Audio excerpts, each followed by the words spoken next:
failure is nothing to be ashamed of. Failure is nothing to be put it in a box and sweep it under the rug. Failure means that you have courage, right?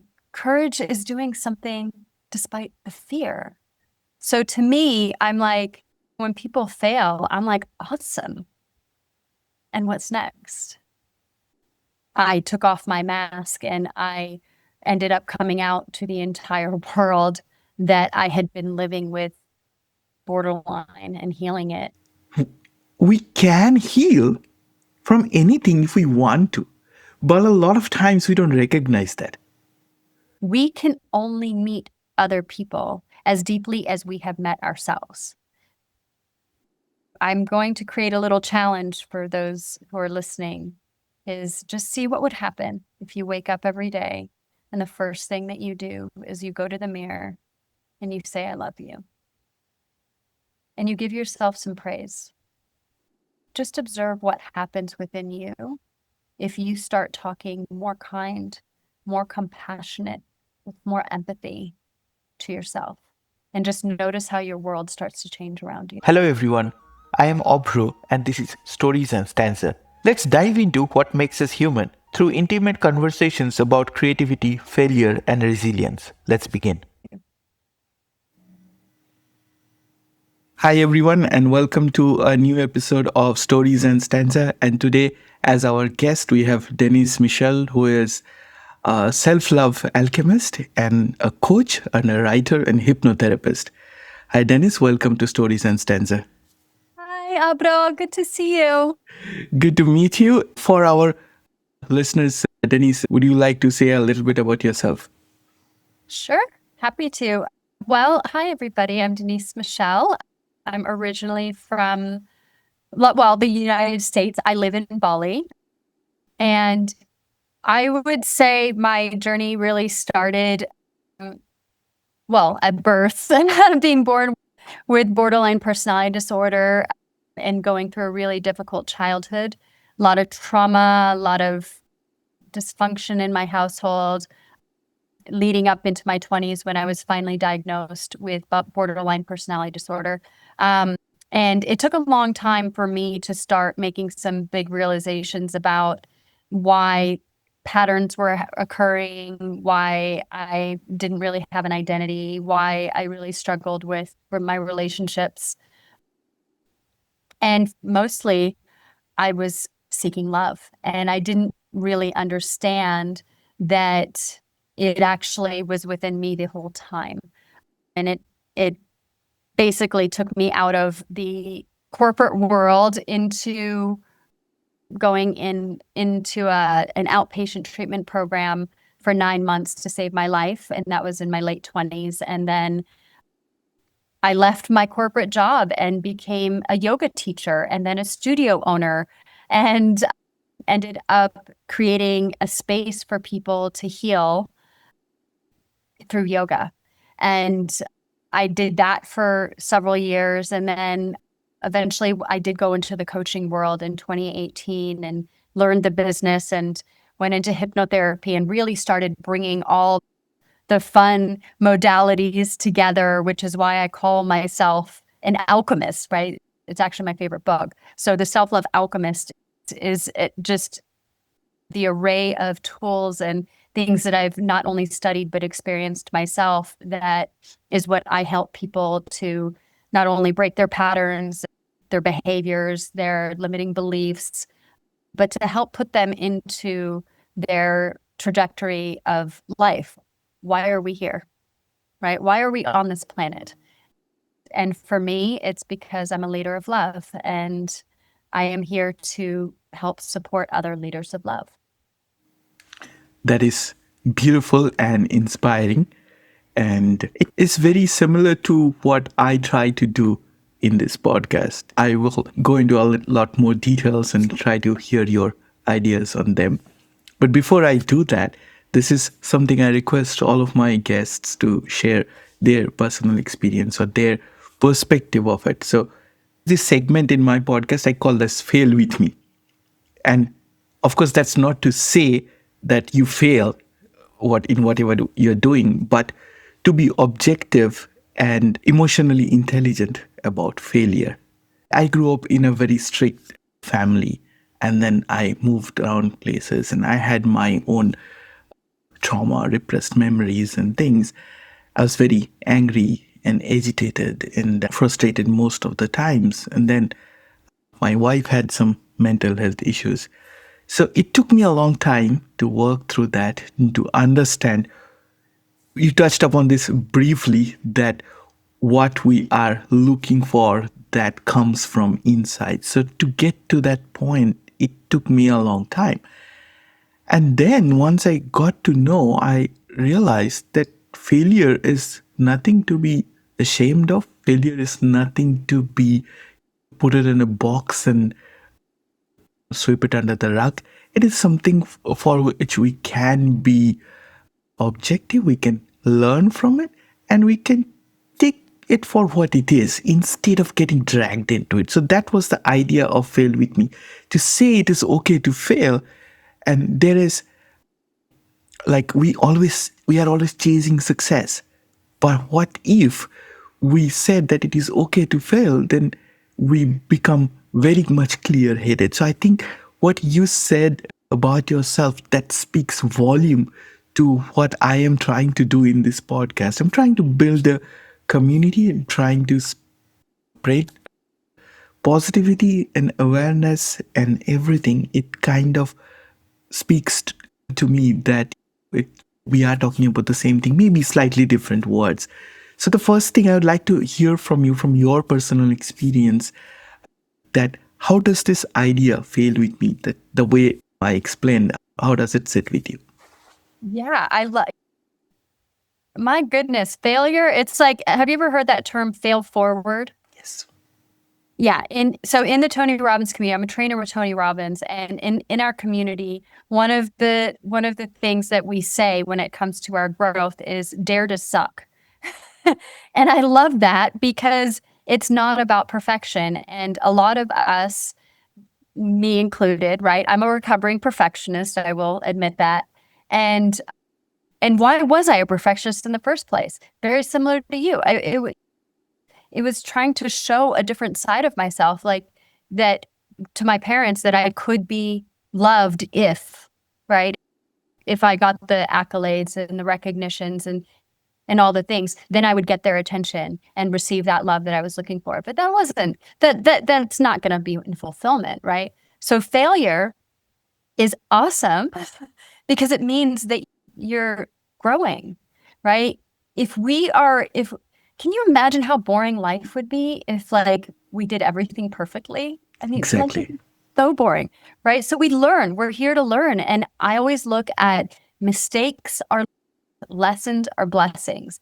And perhaps we needed to learn something before we could get to the next step, because it's all stepping stones, right? Like, every successful person has failed, like everybody. If you look at Thomas Edison, who created the light bulb, it took him 10,000 tries. He didn't get it right the first time. He kept failing forward, right? And he gave us light. So, anybody who has this idea, I get it, and I embrace you, and I empathize with you. And at the same time, how can you make failure fun? To me, I'm like, failure is feedback. It shows me, okay, it's not that way. I'm supposed to, let me try something else, right? And then you try again, and you try again, and you try again. And how many times have you seen a baby, for example, right, fall? Are you just going to look at the baby and be like, oh, I guess you're not going to walk? Or are you going to encourage them and be like, oh, you're going to get back up? And the baby doesn't think like, oh no, I failed, I guess I'm not going to walk. The baby looks and says, I'm going to get up and I'm going to do this again. Well, guess what? We have to do that for ourselves. And with the emotional intelligence, as we have been programmed or deprogrammed, whatever you want to say it, if you really observe how we develop emotionally, we get suppressed in a lot of ways, Yes. right?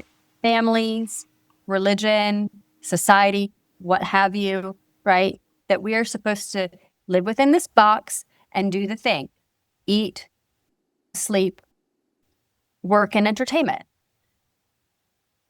God forbid you go outside of the box and you fail, right? Failure means that you have courage, right? Courage is doing something despite the fear. So to me, I'm like, when people fail, I'm like, awesome. And what's next, right? Absolutely. And I have been very mindful about this conditioning. And I know the patterns that I was conditioned with. Now, when I became a father, I decided that I'm not going to repeat these patterns when my daughter grows up. So I have to stop them at some level. And then I found that this works magically. And I can go on and on about it, but that's not the subject of discussion today. It's all about you.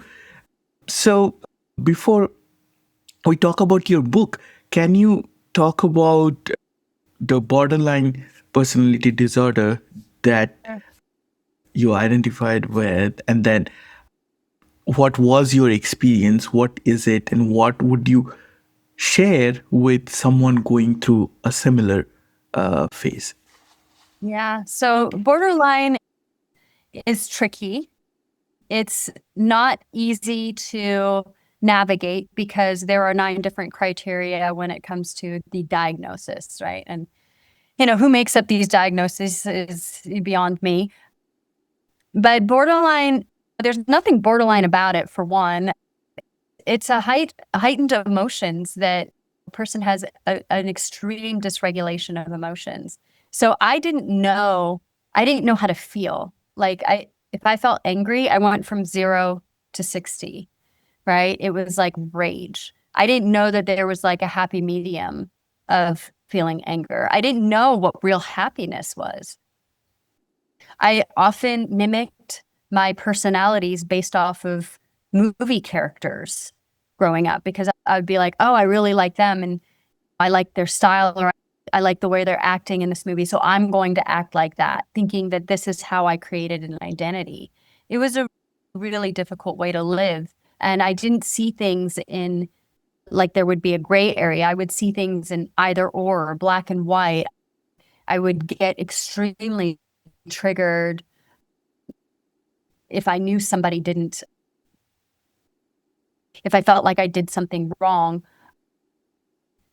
It was like every part of my life was distorted, if that makes sense. And then later on, as I got older, the behaviors became worse, and I started having psychotic episodes where it was just like living in my body was painful emotionally. Like if I had a psychotic episode, I couldn't stop myself until I was completely exhausted from screaming or crying. And it was never truly like hurting someone else. It was mostly hurting myself, trying to bang my head on walls and break my head open or floors. And just it was scary. It was not, they were psychotic breakdowns, and I was having them often enough. But on the outside, you would never know, because I held a corporate job. I looked the part. I looked put together. I was called a functioning borderline. I went to school, but then behind closed doors, only the closest people would see how intense things would become. And I wasn't like this every day, but it would be a matter of time. I would have another episode. And it was scary for the people I loved to witness my behavior that way. Thank you for sharing the journey. And compared to then and now, how did your transformation happen? Do you want to share anything about that? Yeah, absolutely. So I mentioned earlier, I did 9 months in outpatient treatment with something called dialectical behavior therapy. And that was the first time that I actually created an identity for myself. So that was back in 2008. And that's when I recognized I didn't want to be in the corporate world. I wanted to become a yoga teacher. I didn't really believe I was like, who's going to want to learn from me? I have a mental illness. But it ended up being one of the greatest gifts because in 2014, I took off my mask and I ended up coming out to the entire world that I had been living with borderline and healing it. And I wrote an article that got published in a global publication called Elephant Journal. And then suddenly it was like, even though I was terrified, my whole idea around it was, if I can help just one person, then this will be worth it. And that's kind of been my motto through every difficult thing that I've gone through, is if I can just help one person, because I recognized if I'm going through difficult things like this, then there are other people in the world who are also going through difficult things. And that I had learned quite a few things along the way. Who am I to hold on to that information when I could share it because somebody needs it? And that article has had tens of thousands of views. And I still get emails from people saying, thank you for writing that. And so it was a process. It took me, the doctors say you cannot heal borderline, and I beg to differ. You just have to really want life. And it took me 14 years of significant therapy and healing modalities and really diving deep. And so when I talk about like healing suicidal depression or anxiety or PTSD and all these things, I am not talking from textbook. I am talking from a person who's done it. And I know what it takes to break through those things. And what I can say about it is a lot of them are all patterns. They're patterns, right? And I had to dig deep and go deep into the mind and really understand what my patterns were and start paying attention to those things so I could start walking another path. So as much as people like look at my history and they're like, oh my God, I'm so sorry you went through all of that. And I'm like, I'm not. I wouldn't be who I am today if I didn't go through those things. It helped create me, and it showed me my resilience. It showed me my courage and my strength. And it gave me an opportunity to master self-love, right? Like I don't say that lightly. I like people talk about self-love and they're like, oh, I love myself. And I'm like, cool. Like, it's not just about exercise and diet.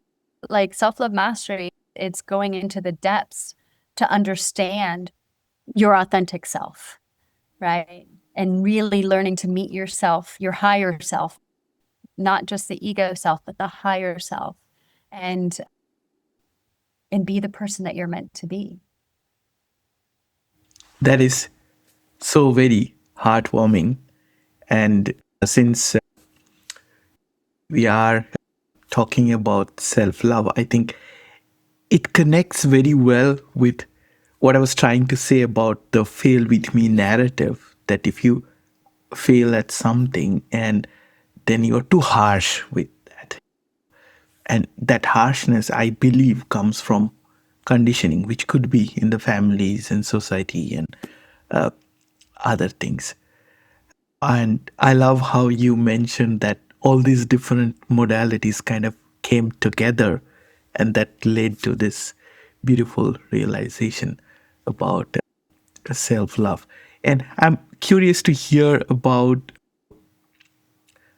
this discovery, let's say, that how you think all these different ways of healing. You talked about yoga, you that with that comes a lot of breathing exercises, and of course it kind of joins the body and mind. And then we talked about hypnotherapy, and we are also talking about self-love. I'm curious to understand how all of this come together in your vision. That's such a beautiful question. So I made this discovery that I've been practicing yoga for 25 years. And what is yoga? It means to unite, right? It's mind, body, spirit. And come to find out that everything I do is actually within the foundation of yoga, right? It's about learning how to settle, right? How to meet yourself in ways that meeting your body, meeting your mind, meeting your spirit. And this is literally everything about self-love mastery. I categorize it as self-love, self-care, and self-healing. So if we kind of break it down to understand what that is, like self-care would be along the routines and the rituals that help us create the foundation for ourselves. And then if you look at the self-healing, these are the practices, these are the processes, these are the tools that we use to start getting to the next version. As we clear things out, we bring things in, right? In order for us to heal things, we bring things up to the surface so we can transmute them. And then in that place, we get to create, right? And then the self-love portion of it, it's our higher self. And to me, meeting our higher self and being love, that is who we are. That is who we were born into when we came onto this planet. So you bring all of that together. This is what I consider the alchemy of self-love mastery. And this is why I've studied many different kinds of modalities, because one way may not work for one person, right? So I give people an abundance of tools, and I'm basically like, try them on.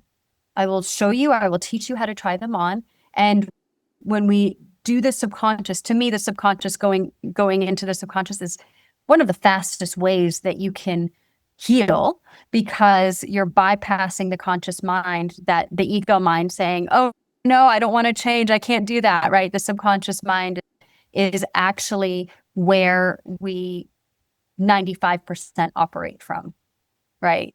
And if you kind of think about it, people are like, well, how's that? What do you mean by that? And I'm like, well, have you ever thought about you're driving to work and you go the same way, and then you leave your home, you get to work, and then you're like, wait, what happened in that time that I was driving? You were under hypnosis, right? Well, we're under hypnosis like all the time. So why not be under hypnosis and intentionally go in and release some things that are living in your subconscious mind, triggering your emotional body, which can ultimately turn into things like disease, right? That is very beautifully said. And I can go on and on about this. So one of the favorite topics for me to explore in this podcast is coping mechanisms and healing. So when we are in that struggling phase, when we are in that autopilot mode, or subconscious mind driving us in that phase, we build all these coping mechanisms for things that we don't like, all these defense mechanisms. And then healing happens when you start letting them go, and you rise above yourself. And I would love to hear from you as in how you help people achieve that. So for me, I can share something. It's very interesting that I knew about yoga. I learned yoga when I was a child, but then I forgot about it. So I forgot about the power of it, and then what it can do to you. And then when I was in a very disturbed phase a couple of years ago, I attended a somatic workshop, and it changed me. It just completely, it kind of reminded me of a lot of things. And then I started looking at things differently, which is where I started this podcast and started sharing some of the good things that I have experienced. And then a lot of people joined on the way. Like I found my tribe through this podcast and started talking about it. And I'm curious to hear from you. We are talking about healing. We are talking about self-love. What are some of the things you would like to share with our audience today about healing?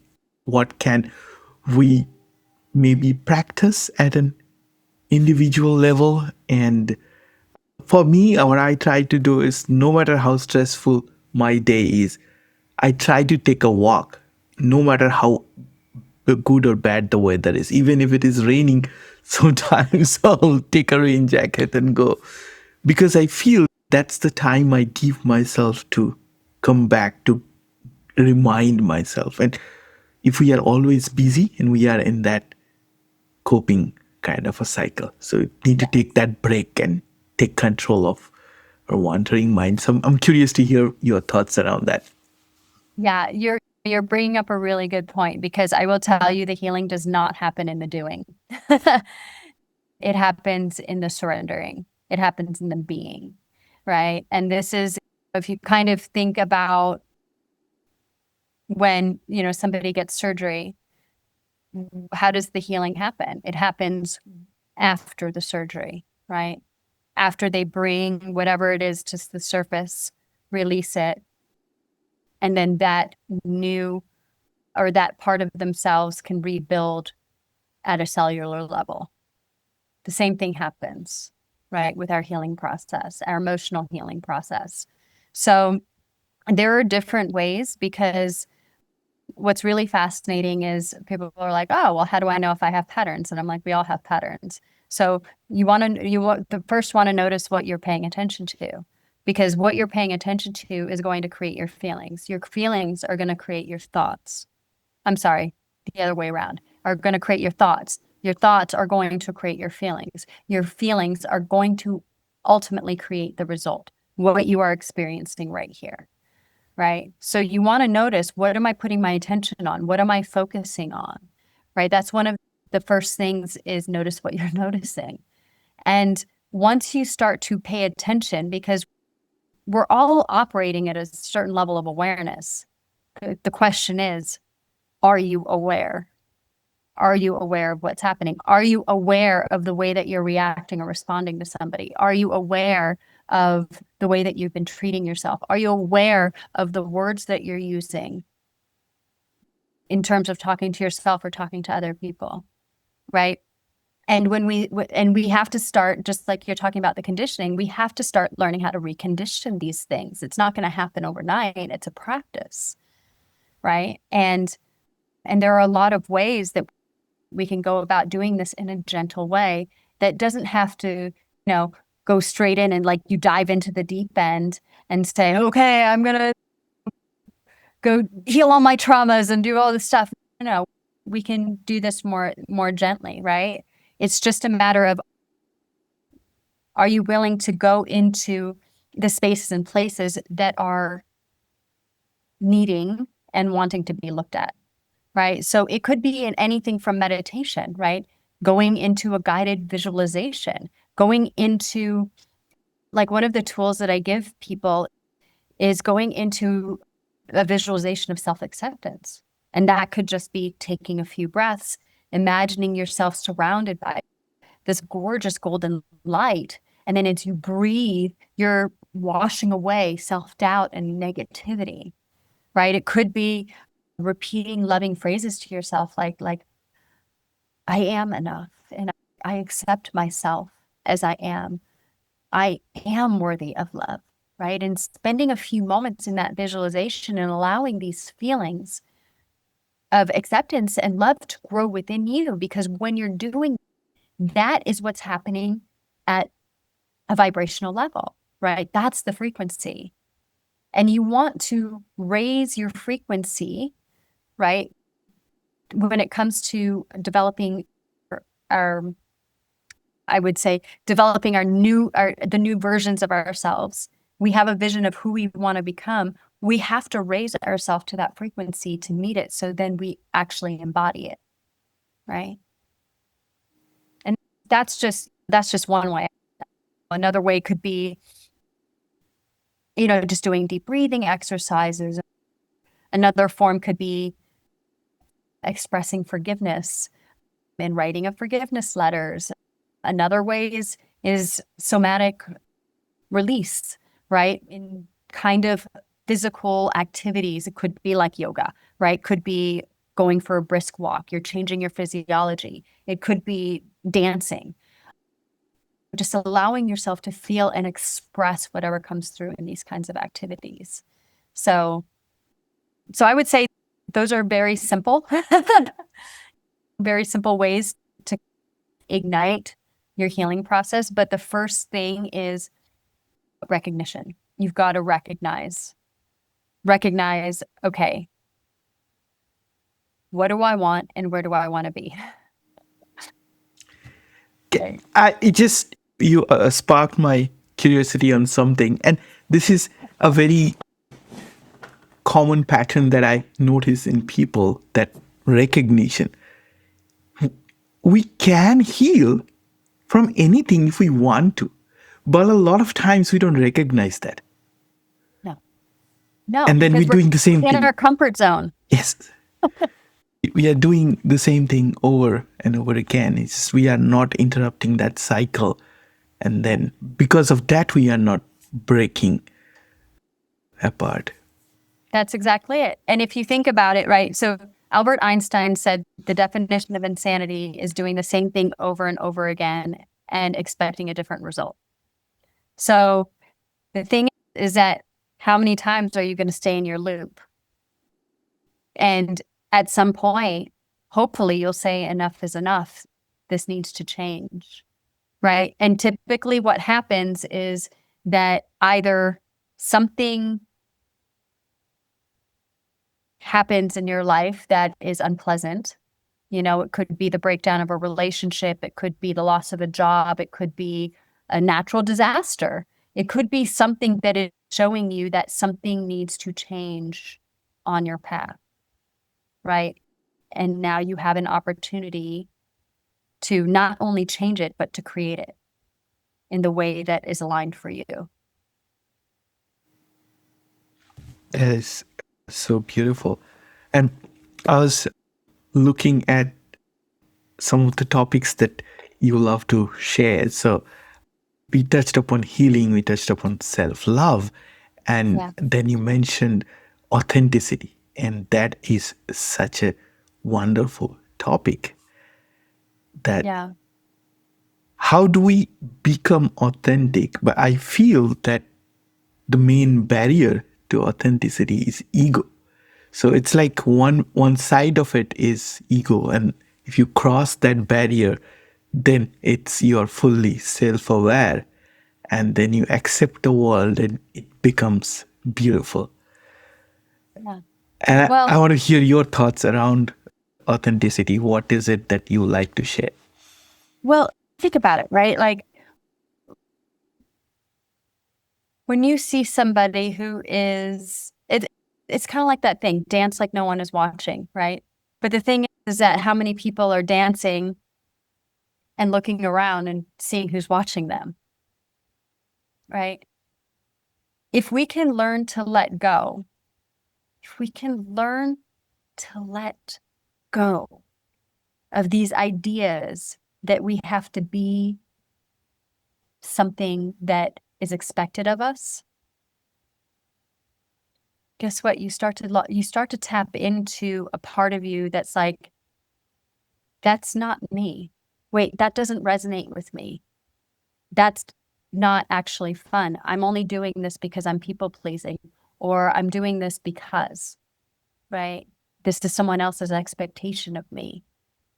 If you start releasing that and start recognizing, well, what lights me up? What brings joy to my life, right? How do I like to decorate my body with the clothing that you wear, for example, right? What's your style?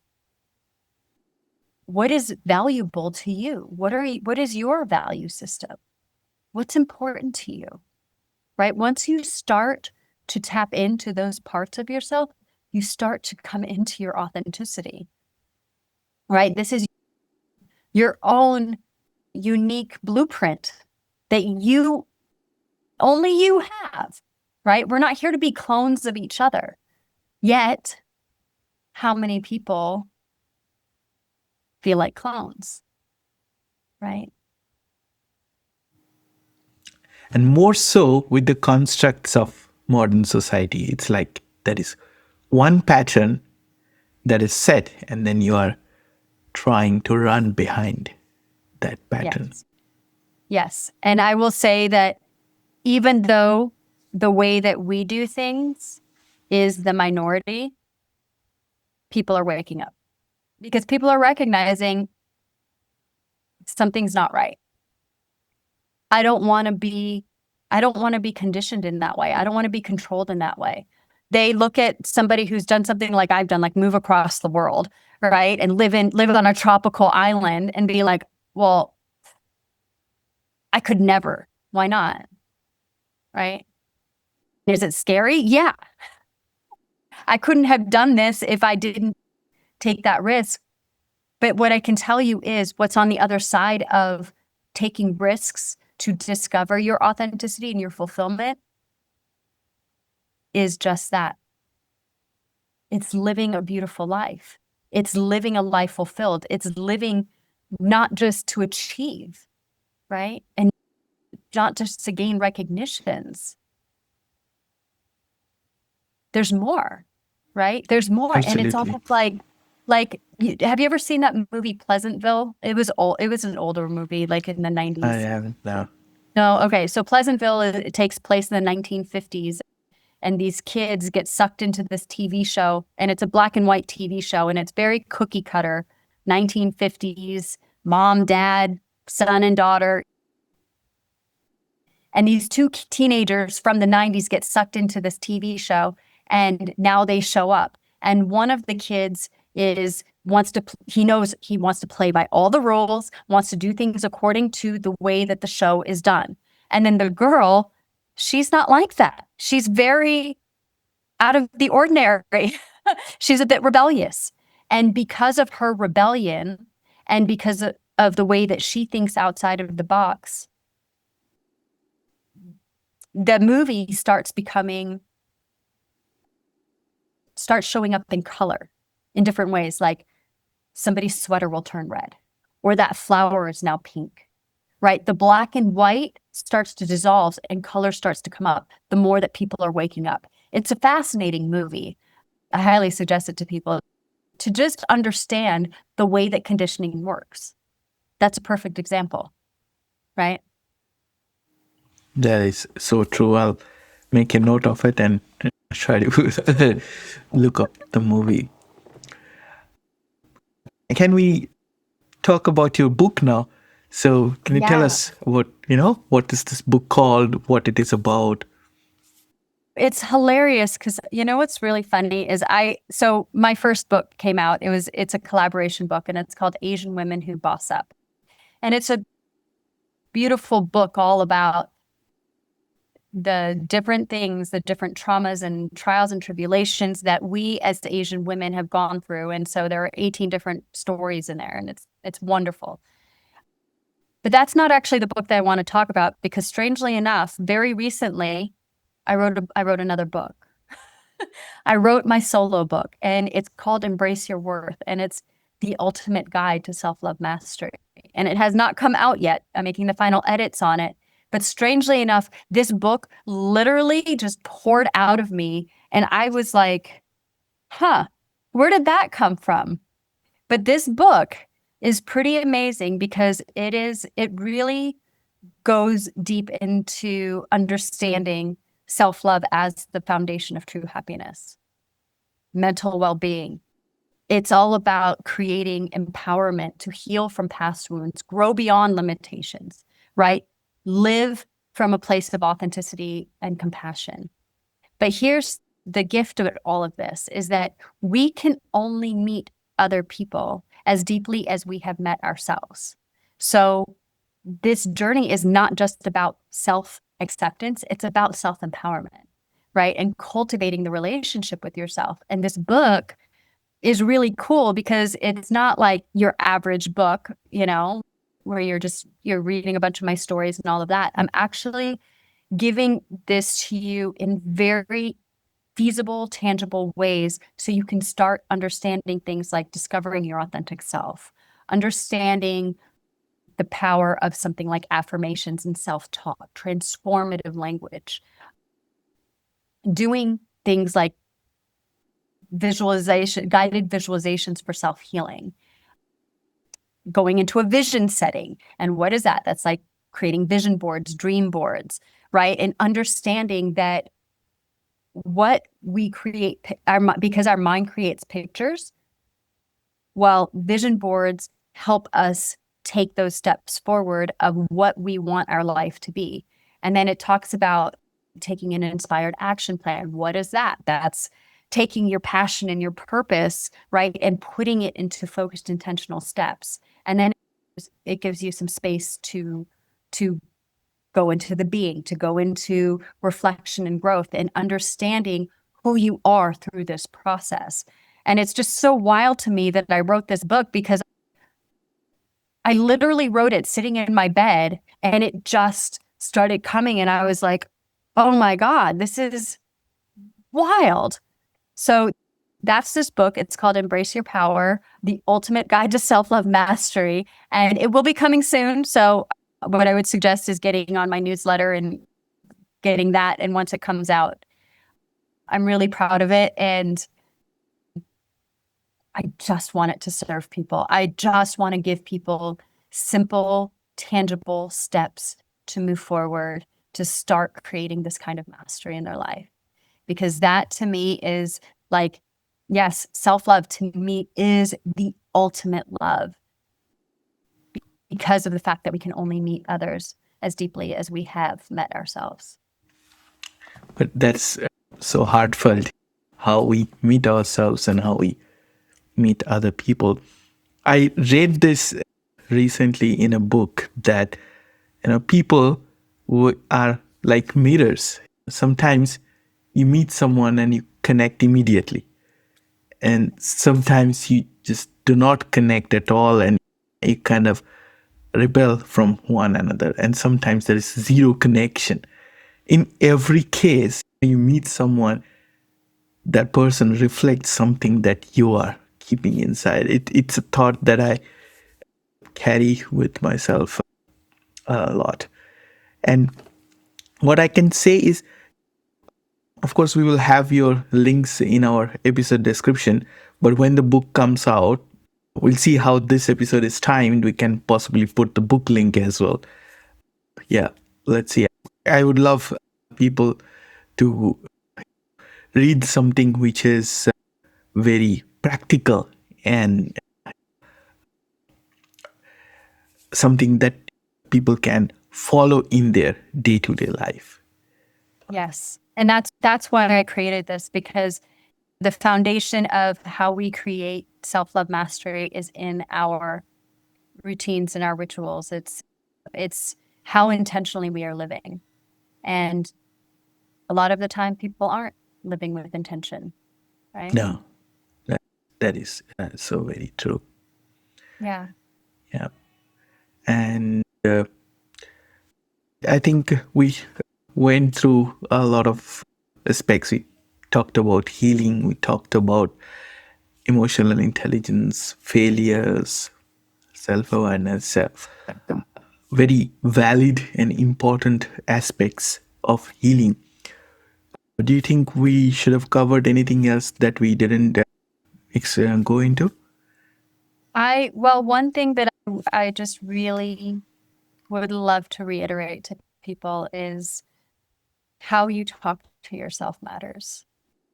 How you wake up with yourself each day. And I'm going to create a little challenge for those who are listening, is just see what would happen if you wake up every day and the first thing that you do is you go to the mirror and you say, I love you. And you give yourself some praise. Just observe what happens within you if you start talking more kind, more compassionate, with more empathy to yourself. And just notice how your world starts to change around you. That is a wonderful thought to close the discussion. And thank you once again for joining me and sharing such beautiful ideas. And it speaks to me, it speaks to the theme of this podcast. And I wish you all the best to your book, but also to our listeners. If they want to embrace this and follow it in their lives, maybe the book could be a great helping hand. Yeah, Understand. I believe so. And I just want to already give those who are listening, like, give you some props and some kudos for just having the courage to show up the way that you do, because we don't say that enough to each other, and even to listening to a podcast and listening to these types of conversations and knowing that you matter and knowing that you're a part of something really special. Thank you once again. Thank you.